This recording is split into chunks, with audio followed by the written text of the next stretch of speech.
नमस्कार दोस्तों, मरुवाणी राजस्थान में स्वागत है। तो जैसा कि हम सबको पता है कि जब से अमेरिका के राष्ट्रपति डोनाल्ड ट्रंप चुनाव जीते हैं, तब से लेकर पूरी दुनिया में डोनाल्ड ट्रंप का खौफ छाया हुआ है। डोनाल्ड ट्रंप प्रतिदिन किसी न किसी देश को धमकी देते हैं और कहते हैं कि आपके ऊपर टैरिफ लगा दिया जाएगा, आप अमेरिका के साथ व्यापार नहीं कर पाएंगे और अमेरिका आपको पूरी तरह से प्रतिबंधित कर देगा। जिसके बाद आप अमेरिका तो छोड़ दीजिए, दुनिया के किसी भी देश के साथ व्यापार नहीं कर पाएंगे, क्योंकि व्यापार जो है वो ज़्यादातर अमेरिका द्वारा हैंडल किया जाता है। और ये जो धमकी है वो धमकी दुनिया के सभी देशों को दी जा रही है। इसका मतलब भारत भी इसमें इंक्लूड है।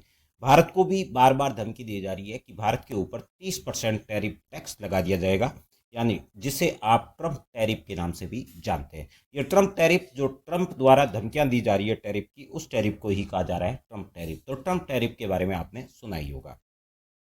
और हमारा विपक्ष जब से ये ट्रंप टैरिफ नाम का खौफ बाजार में आया है, तब से लगातार सरकार को कटाक्ष मार रहा है और कह रहा है कि सरकार जो है वो डोनाल्ड ट्रंप के टैरिफ से डर गई है, जिसके कारण कोई फैसला नहीं ले पा रही है। तो ये जो घटना है वो प्रतिदिन होती जा रही है। लेकिन ट्रंप की इन सभी धमकियों के बीच भारत की एक सरकारी एजेंसी, जिसे हम सेबी के नाम से जानते हैं, SEBI stock exchange board of India, जो स्टॉक एक्सचेंज है उसको कंट्रोल करने के लिए बॉडी बनाई गई है। ये एक सरकारी कंपनी है जो स्टॉक एंड एक्सचेंज को पूरी तरह से हैंडल करती है और भारत में जितने भी स्टॉक पे लेन देन होते हैं, यानी शेयर खरीदे और बेचे जाते हैं, उन सबको हैंडल करने वाली एक सरकारी संस्था है।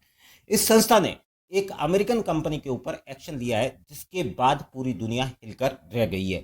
और जहां ट्रंप बार बार धमकियां दे रहे थे कि हम आपका व्यापार निलंबित कर देंगे, हम आपको टैरिफ में डुबो देंगे, टैरिफ की वजह से आपका व्यापार जो है वो पूरी तरह से बंद हो जाएगा, लेकिन इन सब के बीच भारत के इस सेबी द्वारा जो एक्शन लिया गया, उस एक्शन के बाद एक अमेरिकी कंपनी जो भारत में लंबे समय से स्टॉक एक्सचेंज में व्यापार कर रही थी, स्टॉक एक्सचेंज में डील कर रही थी, उस कंपनी को बार का रास्ता दिखा दिया है। जिसके कारण दुनिया भर में चर्चा है कि मोदी ने तो अब अपनी लाल आंखें विपक्ष को ही नहीं बल्कि ट्रंप को ही दिखा दी है और ट्रंप की चहेती कंपनी को भारत से बाहर कर दिया है। तो दोस्तों, हम जिस कंपनी के बारे में बात करने जा रहे हैं वो कंपनी है जैन स्ट्रीट। हालांकि इसका नाम आपने सुना ही नहीं होगा जैन स्ट्रीट का, क्योंकि जैन स्ट्रीट जो कंपनी है वो एक क्वांट ट्रेडिंग कंपनी है। अब आपके दिमाग में सवाल आ रहा होगा कि ये क्वांट ट्रेडिंग क्या होता है। तो हम आपको बता दें कि क्वांट ट्रेडिंग का मतलब होता है कि ऐसी कोई कंपनी जो प्रतिभूति का ऑप्शन और फॉर्च्यून जो होता है, यानी भविष्य में इसका मूल्य क्या होगा, ऐसी रेट लगाकर प्रतिभूतियों को खरीदती और बेचती है। उसे जिस मॉड्यूल के जरिए खरीदा और बेचा जाता है, यानी एक मॉडल बनाया जाता है जिसमें यह तय किया जाता है और वो मॉडल बनाने के लिए पिछले कई सालों के डेटा यूज में लिया जाता है। एक तरीके से हम कह सकते हैं कि क्वांट ट्रेडिंग का मतलब डेटा का ट्रेंड देखना होता है कि पिछले 10 साल में कंपनी का जो शेयर है वो बढ़ा है, घटा है, फ्यूचर में इसका क्या ट्रेंड हो सकता है। तो उसके लिए चार्ट और कई सारी चीज़ें उपयोग में ली जाती है और प्रेजेंट में इसके लिए सॉफ्टवेयर यूज किए जाते हैं।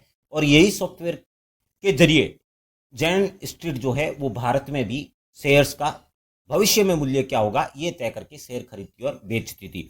उसका जो काम है वो इसके जरिए किया जाता था। अब इसको जो है प्रतिबंधित करने की खबर आपके सामने है। भारतीय प्रतिभूति और विनिमय बोर्ड सेबी ने 3 जुलाई 2025 को अमेरिकी quant trading firm Jain street के खिलाफ बड़ी कार्रवाई करते हुए भारतीय शेयर बाजार से प्रतिबंधित कर दिया है, यानी उसे कह दिया है आप पूरी तरह से बैन, अब आप इंडिया में काम नहीं कर सकते हैं। और ये कार्रवाई करते समय जो है उन्होंने ये भी कहा है कि आपने यहाँ पर फ्रॉड किया है, जिसके कारण आप भारतीय स्टॉक एक्सचेंज में काम नहीं कर सकते हैं। ये क्या काम करती थी, तो अमेरिकी क्वांटिटेटिव ट्रेडिंग फर्म है जो क्वांट में काम करती है, एल्गोरिदम ट्रेडिंग के लिए जानी जाती है। भारत में इसका व्यापार मुख्य रूप से शेयर बाजार में डेरिवेटिव सेगमेंट यानी F and O future and option trading तक सीमित था। ये फर्म भारत में प्राथमिक रूप से निफ्टी 50 और बैंक निफ्टी जैसे इंडेक्स ऑप्शंस में भारी मात्रा में ट्रेड करती थी बैंक में, और दूसरी जो है वो है बैंक निफ्टी और निफ्टी 50। इसका व्यापार जो है फ्यूचर एंड ऑप्शन में ट्रेडिंग की विशेषज्ञता थी। ये विशेषज्ञ कंपनी है जो इस तरह की मॉड्यूल जारी करके ये बताती थी कि इस शेयर का भाव जो है वो इतना जा सकता है, उसके हिसाब से खरीदती और बेचती थी। आर्बिट्रेज और एल्गो ट्रेडिंग, ये एक हाई फ्रिक्वेंसी ट्रेडिंग पर आधारित जो काम था वो काम कर रही थी और भारतीय ब्रोकर के माध्यम से निवेश। इसके लिए जैन स्ट्रीट ने जेएसआई इन्वेस्टमेंट प्राइवेट लिमिटेड और जेएसआई 2 इन्वेस्टमेंट प्राइवेट लिमिटेड नाम की 2 कंपनियां इंडिया में खोल रखी थी जो यहां पर काम कर रही थी। इसका लाभ का स्रोत जो मुख्य रूप से देखा जाए तो इस कंपनी ने जनवरी 2023 से मार्च 2025 के बीच में 36,671 करोड़ रुपए का सकल लाभ कमाया, जिसमें से 4843 करोड़ अवैध मुनाफा बताया गया है। सेबी ने कहा कि ये जो आपने लाभ कमाया है इसमें से इतना लाभ यानी 4843 करोड़ रुपए जो है वो आपने अवैध तरीके से कमाए हैं, गलत कमाए हैं, जिसके कारण आपको बैन किया जा रहा है।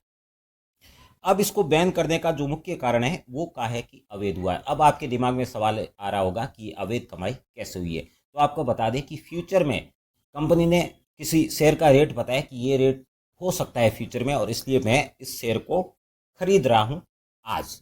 मतलब क्या हुआ कि आज मैं इसको खरीद रहा हूँ, उस टाइम रेट चल रही है, उसका कोई मतलब नहीं है। 2 महीने बाद जो है मैं इस शेयर को, पहले ही आपने बेच दिया, आज बेच दिया आज की रेट में, और फ्यूचर में आप कह रहे हो कि 2 महीने बाद आपको डिलीवरी देंगे। यानी फ्यूचर में कंपनी को लगता है कि इसकी रेट जो है वो कम हो जाएगी, तब मैं खरीद लूँगा, क्योंकि आज आपने 4300 में बेच दिया, लेकिन आपको लगता है 2 महीने बाद इसकी रेट 4200 हो जाएगी, तब खरीद के आपको दे दूंगा। और ऑप्शन में क्या हो गया, उल्टा हो गया। आज आपने क्या कर दिया है, उसको खरीद लिया है लेकिन उसके पैसे नहीं दिए। पैसे कब देंगे, फ्यूचर में देने वाले। तो कुल मिला के इस तरह का जो है उसका व्यवसाय था, जिसमें वो क्या करती थी कंपनी, जो सेबी के अकॉर्डिंग कहा गया उसके अकॉर्डिंग इंडेक्स में हेर फेर कर देती थी, यानी जानबूझकर कीमतों को प्रभावित कर देती थी। यानी आज आपने 4300 में बेच दिया, 2 महीने बाद आपको 4300 में डिलीवरी देनी है। कंपनी ने कहा कि 4200 में मिल जाएगा मुझे, कहा नहीं, सोचा उसने, और 4200 में नहीं मिल रहा था तो कंपनी क्या करती थी, उसमें हेर फेर करके उसको 4200 सेट कर देती थी, ताकि उसको 4200 ही देना पड़ता था। इसके लिए कई सारे मॉड्यूल यूज़ किए जा सकते हैं। यानी वहाँ जाके ऐसा नहीं है कि सेबी की वेबसाइट या फिर एनएससी बीएससी की वेबसाइट पर हेर फेर कर दी थी, ऐसा नहीं था। वो लोगों को कहती कि इस शेयर का मूल्य जो है वो घट जाने वाला है, यानी कंपनी को सस्ता खरीदना है तो कहती घट जाने वाला है, इसलिए ये जो है वो आपका सेल का टाइम है, आप इसे सेल कर दीजिए। तो लोग क्या करते, उसको सेल कर देते, सेल करते तो बिकवाली ज़्यादा हो गई, उसका मूल्य क्या हो जाता, डाउन हो जाता। लेकिन जब उसे मूल्य बढ़ाना है तो वो कहती कि इसका मूल्य बढ़ने वाला है, तो उस टाइम लोग उसको ज़्यादा क्रय करते, तो उसका मूल्य क्या हो जाता, बढ़ जाता। ऐसा सिर्फ इस कंपनी ने नहीं किया है, और भी कई सारी कंपनियों ने किया है, उनको भी बैन किया है। लेकिन साथ में पहली बार कोई अमेरिकी कंपनी को बैन किया है, और साथ में उसके ऊपर भारी पेनल्टी ठोक दी, और उसके द्वारा जो मुनाफा कमाया गया है उस मुनाफे को भी अवैध घोषित कर दिया है। ये पहली बार हुआ है, जिसके कारण कहा जा रहा है कि मोदी ने अमेरिका को भी अपनी लाल आंखें दिखा दी है। ट्रंप तो धमकी दे रहे हैं, लेकिन दूसरी तरफ मोदी ने क्या कर दिया है कि मोदी ने अपनी रणनीति को बाजार पर उतार दिया है, मार्केट में उतार दिया है। वो कह रहे हैं कि भले अमेरिका हो या फिर इंग्लैंड, हमें इस बात का कोई फर्क नहीं पड़ रहा है, अगर आप लीगल तरीके से भारत में व्यवसाय नहीं करेंगे तो हम आपको प्रतिबंधित कर देंगे। ये सिर्फ धमकी नहीं है, बल्कि उन्होंने करके दिखा दिया है, तो अपनी लाल आंखें दिखा दी है। जिसके बाद जो भारतीय मीडिया है उनमें भी इस प्रकार की कोई खबर नहीं आ रही है, और ना ही विपक्ष द्वारा इस बात का मुद्दा उठाया जा रहा है कि जैन स्ट्रीट द्वारा घोटाला किया गया। वो क्यों नहीं उठा रहे, कि उसका सीधा सा कारण है कि जैन स्ट्रीट को इंडिया में बैन कर दिया है। वो जो बार बार एक हिपोक्रेसी बनाते हैं कि मोदी इंग्लैंड से डरते हैं, अमेरिका से डरते हैं, तो अगर वो ये बात दुनिया के सामने लाएंगे कि यहाँ पर इस कंपनी ने घोटाला किया है, तो दूसरी तरफ से कहा जाएगा कि घोटाला किया है तो हमने उसकी वसूली कर दी है, साथ में पेनल्टी भी लगा दी है, और उस कंपनी को प्रतिबंधित भी कर दिया है। तो ऐसे में विपक्ष इस सवाल को नहीं उठा रहा है, लेकिन आपके लिए जानना जरूरी है, इसलिए हम आपको जानकारी दे रहे हैं।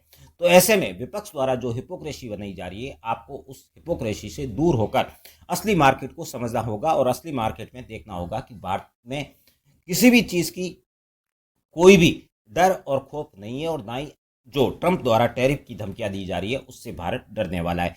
भारत वही करेगा जो भारत के लिए उचित होगा, जो भारत के निवेशकों के लिए उचित होगा, और जो भारत के उपभोक्ताओं के लिए उचित होगा। धन्यवाद मित्रों, कैसी लगी जानकारी कमेंट बॉक्स में कमेंट करके जानकारी देना ना भूलें। धन्यवाद, फिर मिलते हैं किसी नए वीडियो के साथ।